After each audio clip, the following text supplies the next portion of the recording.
দাদু কেমন লাগছে আমাকে? দারুণ লাগছে দাদু ভাই, পুরো ফাটা কেস্টের মতো। হ্যাঁ গো, কি দরকার ছিল এতগুলো টাকা দিয়ে জামাটা কেনার? এই অভাবের মধ্যে একটু কম দাম দিয়েও তো কিনে দিতে পারতে। আরে গিন্নি, কালকে নববর্ষ বলে কথা, বাচ্চা মানুষ একটা দিনই তো পড়বে। বাজারে এই জামাটা একবার দেখে আমার পছন্দ হয়ে গেল, তাই আর না নিয়ে থাকতে পারলাম না। আর তাছাড়াও দেখছো না, দাদু ভাই এই জামাটা পেয়ে কত খুশি।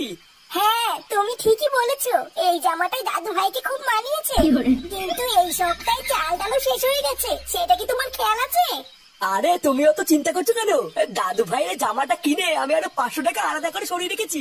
টাকাটা তোমার রান্নাঘরের মিসকেটের উপর রাখা আছে, ওটা দিয়ে 2-1 দিন চালাও, তারপর আমি দেখছি কি করা যায়। আরে শালা, নতুন জোকারের জামা, এ তো ব্যাপারই আলাদা। আমি চাইলেই 1 টাকা দাও না, আর ওর বেলায় সব নতুন নতুন চলে আসে নাকি? তোর মতন 12 পাইনি আদা আমরা ছেলেকে তো খাইতে দেওয়া উচিত না, তাও যে দিচ্ছি তোর কপাল ভালো। তাই নাকি? ওইসব সিন ছাড়ো, দাও ফাটাকে জামা কিনে দিয়েছে, আমাকে 500 টাকা দাও, কালকে আমি পিকনিক করবো। কি হয়েছে? 500 টাকা? শান্তির ছেলে কাল কি খাবো সেটা নিয়ে ভেবে মরছি, আর তুই 500 টাকা নিয়ে ফুর্তি করবি? বাড়া, এটা কি মগের মূল্য নাকি? কোনো টাকা নেই, বেরো এখান থেকে। ও ফাটার বেলায় তোমার কাছে টাকা চলে আসলো, আর যে আমি চাইলাম তখন টাকা নেই, তাই না? হ্যাঁ তাই, এবার চোখের সামনে থেকে দূর হ। ঠিক আছে, আমিও দেখছি এটা কয়দিন চলে। আমার নামও ফুটো, একটা সুযোগ পাই এই ফাটার তো আমি ঘাড় মারবই, আর তার সাথে তোমার পোঙা মেরে দেবো।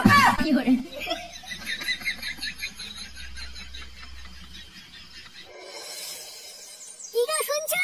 তাড়াতাড়ি এদিকে এসো। সাত সকালে বছর গন্ডার দিন কি শুরু করলে বলো তো? কি হয়েছে নাকি? এত চিল্লাচ্ছ কেন? চিল্লাচ্ছি কি আর সাধে? কাল রাতে তুমি আমাকে বললে মিসকিটের উপরে নাকি তুমি 500 টাকা রেখেছো, কই ওখানে তো কোনো টাকাই নেই। কি হয়েছে নেই মানে? কাল রাতে আমি দাদু ভাইয়ের জামা কেনার পর জল জানতে 500 টাকা রেখেছি, আর এখন নেই বললে হবে? আরে হ্যাঁ গো, তুমি নিজেকেই দেখো না, ওখানে কোনো টাকাই নেই। নেই মানে? এটা কি চান্স কি নাকি যে ডানা মেলে উড়ে যাবে? একটা কর করে 500 টাকার নোট নিজের এই হাত দিয়ে আমি ওখানে রেখেছি, আর এখন তুমি নেই বললে কি আমি মেনে নেবো? একটা সুযোগ পাই এই ফাটার তো আমি ঘাড় মারবই, আর তার সাথে তোমার পোঙা মেরে দেবো। ও বুঝেছি। ফুটো কোথায় গো? ওকে দেখো। ও তো বাড়িতে নেই, সেই সকালবেলায় কোথায় যেন পিকনিকে গেছে।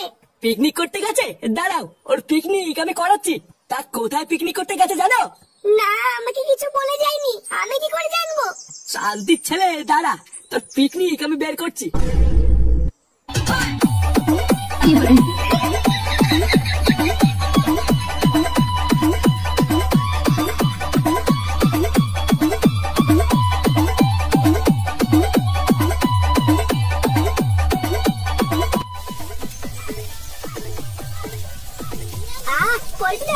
মাংস দিয়ে সেরা গন্ধ বেরিয়েছে, কিন্তু গন্ধ ঠেলায় মনে হচ্ছে একখানে 2 পিস তুলে খাওয়া শুরু করি। আরে গন্ধ তো বেরোবেই, আমি রান্না করছি না।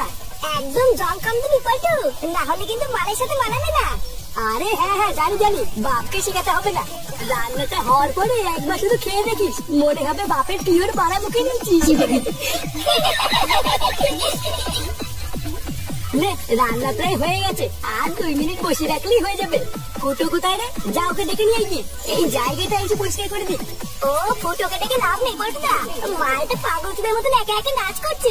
তোমার রান্নাটা হোক, আমি আর কোটকে দুজন মিলে পরিষ্কার করে দিচ্ছি। দিলীপ বাবু, দিলীপ বাবু। আরে নাটুদা, কি মনে করে?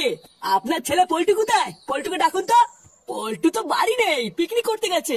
কেন, কিছু হয়েছে নাকি? আমার ছেলে ফুটো ঘর থেকে 500 টাকা চুরি করে পিকনিক করতে গেছে। একবার যদি ওকে আমি ধরতে পারি, ওর হাড় মাংস আমি থেতে করে দেবো। কি বলছো? 500 টাকা চুরি করে পিকনিক করতে গেছে? হ্যাঁ, তাও আবার এই সপ্তাহের বাজারে টাকা চুরি করেছে। আমার সন্দেহ ওরা পিকনিকের নাম করে টাকা পয়সা নিয়ে কোনো একটা জায়গায় বসে মদ খাচ্ছে। কি বলছেন আন্টুদা? আমার পল্টু মদ খাচ্ছে? আরে আমার ছেলেটা হলো একটা পাকা মাতাল, জানেন তো? ওরা যখন সব একসাথে আছে তারপরে মদই খাচ্ছে। কি বলছো? চলো তো দেখি। হ্যাঁ চলুন, আর ওই হারাধন আর হারানকেও নিয়ে চলুন, ওদের ছেলে পেলেও একসাথেই আছে। শালা আমার কষ্টের টাকা নিয়ে কতদূর যাবি? একবার ধরতে পারি সব ওখানে পিন্ডি চটকাবো। মাংস পুরো রেডি, আর কোনো চাপ নেই। এবারে জায়গাটা তোমার দাম পরিষ্কার করে ফেল, ঝটপট মালটা খেয়ে ফেলি।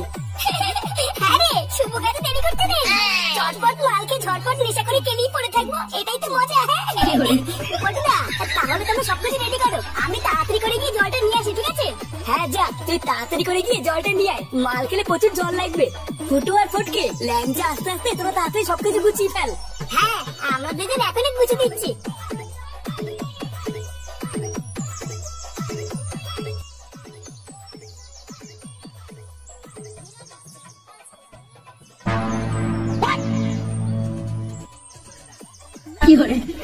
এই শুনেছে বাবা এখানে কি করতে আসছে? বারা মনে তো হচ্ছে এদিকে আসছে।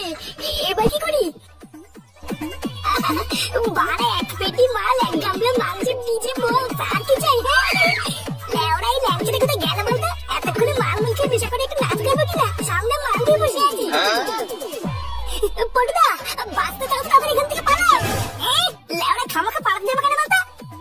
আরে ঢ্যামনা, বাঁচতে চাইলে পালা, না হলে কিন্তু কপালে ঘাপ আছে।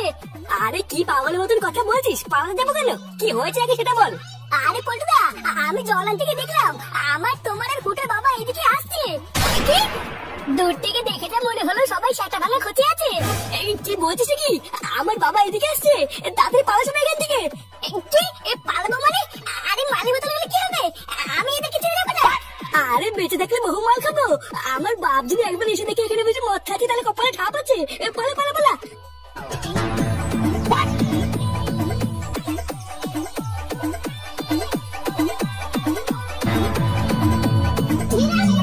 দেখেছেন তো, আমি বলছিলাম না ওরা সবাই মদ খাচ্ছিলাম। হ্যাঁ তাই তো দেখছি, কিন্তু ঢ্যামনা গুলো গেল কোথায়? মাল মাংস সবই তো জোগাড় করে রেখেছিল, তাহলে কি আমাদেরকে দেখে পালালো নাকি?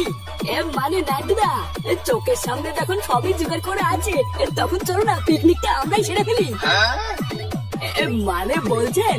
হ্যাঁ চলো, ওরা যখন নেই তখন জিনিসপত্র ফালতু খানা নষ্ট হবে, আমরাই করি। মানে তাহলে দেরি কিসে? নাচা শুরু করুন আর সবাই একটা করে বোতল তুলে নিন। বাড়া সব ভোগে যাক, আজকের এই পিকনিকটা শুধু আমাদের।